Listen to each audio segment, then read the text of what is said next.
CHESSMAN Dan, playing chess every day until I get good at chess. Today, we're continuing our series on Road to 1500 ELO. Last video, I broke 1,000, but just like chess is the long journey, there's ups and downs. So we are at 985.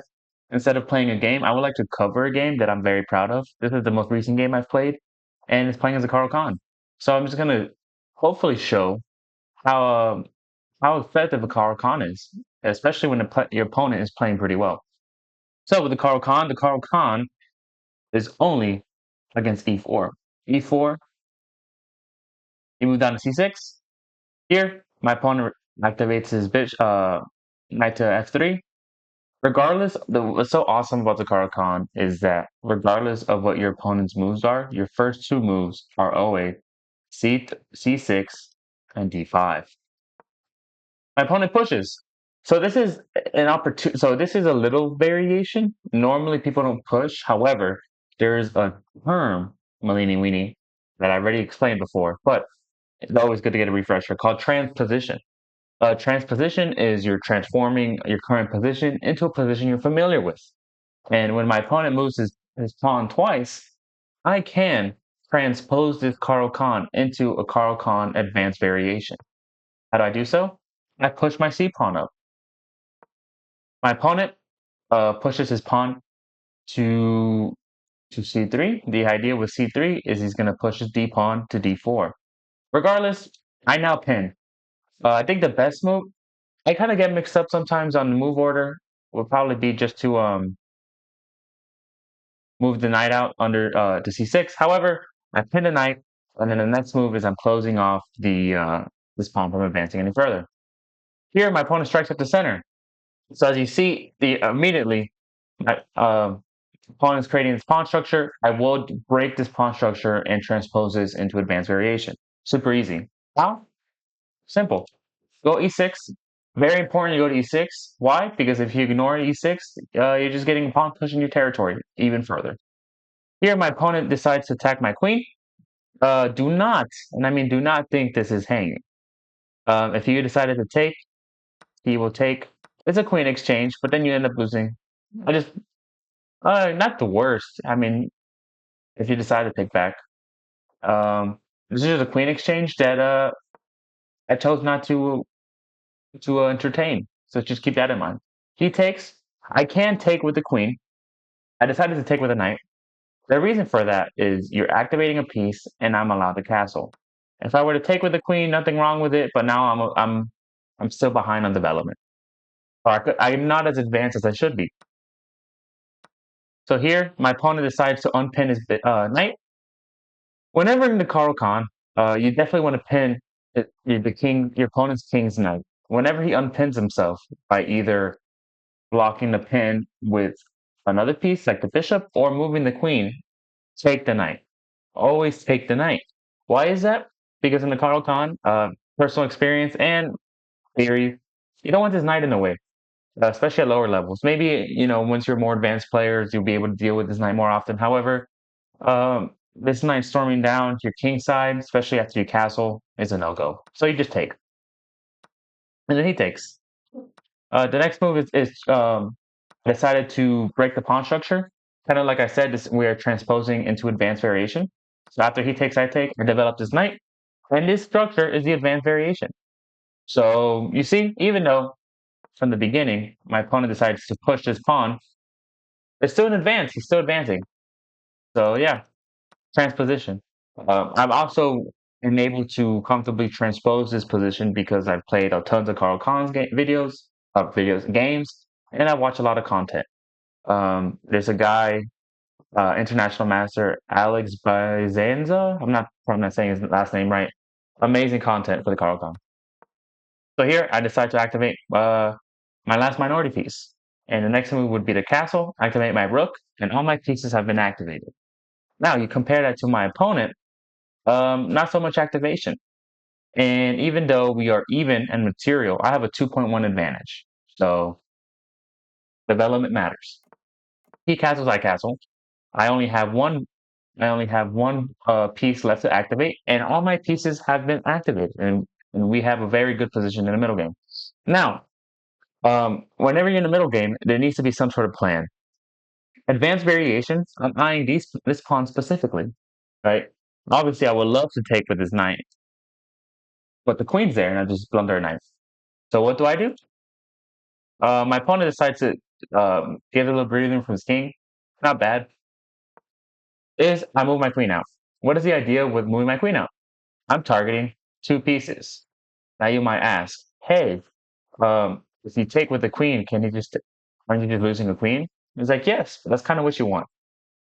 I can take with the knight here, and the knight would be defended. However, in the CARO-KANN, so you gotta, for the CARO-KANN, the whole idea of the middle game is you're attacking queenside. And if you already have a way better position than your opponent in terms of having all your pieces pretty much activated, why not get rid of your opponent's most powerful piece? You get rid of the queens, and you probably won't get mated, and then you just start chipping away at the queen side. That's kind of the idea. That's literally why I did that. In the past, depending on my opponent's next move, I'd have taken with the knight. However, the computer move is saying, "Hey, get rid of the queens." I already have a 2.2 advantage. Why allow my opponent to have a powerful piece? What's very dangerous about this position, if I'm not careful, is this light squared bishop and queen duo, potential checkmating opportunities. So my opponent goes here. Why does he do that? Well, he leaves his pawn hanging. So I see this in my head. I was like, I can't just take right away. I was like, how about I take the pawn, threatening the knight, the queen, forcing the queen to do a queen exchange. After this queen exchange, there's a bishop being attacked. So that's what I saw in my head. And the whole idea with me moving my queen out anyway was to get a queen exchange. So why not? And also, I saw during the middle game, if he attacks me, takes my queen. Yes, I'm doubling my pawns, but I activated my rook. Final piece to be activated. So I take, he takes, I take back. What is the best move in this? Oh, check. I guess, yeah. That makes sense, just because he's gonna have to respond. Yeah, it's not bad. I'm still up an advantage. That makes sense. You're guaranteeing the bishop capture because he can move the bishop. Um, Regardless, I take. He goes here. The best thing my opponent should have done is move the bishop anywhere. Oh, not there. That's still hanging. But even here, for example, you lose material. Regardless, yeah. So after this exchange, I am able to capture the bishop. I don't know why my opponent does this. I'm pretty sure he's just trying to get his rook in the way, activated. He moves his queen, attacking my knight. I just move it back. So in this variation, obviously my opponent left his bishop hanging, but not only did I win a pawn, I won two pawns. So now I'm up 5 points of material in this exchange. So the CARO-KANN, super powerful. The only thing you got to keep in mind with the CARO-KANN is that, yes, you could always find checkmating opportunities. However, the idea of the CARO-KANN isn't so much, I need to check my opponent. It's a castle, attack the queen side, you're very solid. So my opponent here activates his rook. I activate my rook. My opponent attacks my knight. I move it this way, just attacking the rook. My opponent moves his rook to c3, putting direct, kind of pinning my knight. However, I don't care. I want a rook exchange. So why do I want a rook exchange? Well, I'm up 6 points of material, and during an endgame where my position is way more solid, and I have a way better chance of promoting my pawn compared to my opponent. So that's what happened. Here, my opponent is activating his king. Not a good idea, especially when we're in the middle game already, or the end game. I capture a pawn. My opponent moves. I'm giving my so when I see my opponent moving his king down, he's trying to suffocate my position. He's trying to get his pawns promoted and potentially suffocate my king. So I decided, hey, I'm going to give myself some breathing room. My opponent moves his pawn. So keep in mind, even though my opponent's playing the best move, it's like when he's at the point where he's just lost. The only way I lose this game is if I flag and or I blunder. But consider I have way more time. I have a minute over my opponent. Why is that? Because I've played this position so many times, especially during the opening. Even the CARO-KANN games in which I lose, I lose it's usually due to the middle game. Even if you go on um my account, you can see that a lot of my games 95+% accuracy for the opening. So I am comfortable with the opening. It's just the middle game. Here I offer a knight exchange. Why? Because simplify the board. I'm up a knight. It's like I don't need my opponent to have it. Knights are tricky during the endgame. My opponent moves his pawn. I hear check. Why do I check?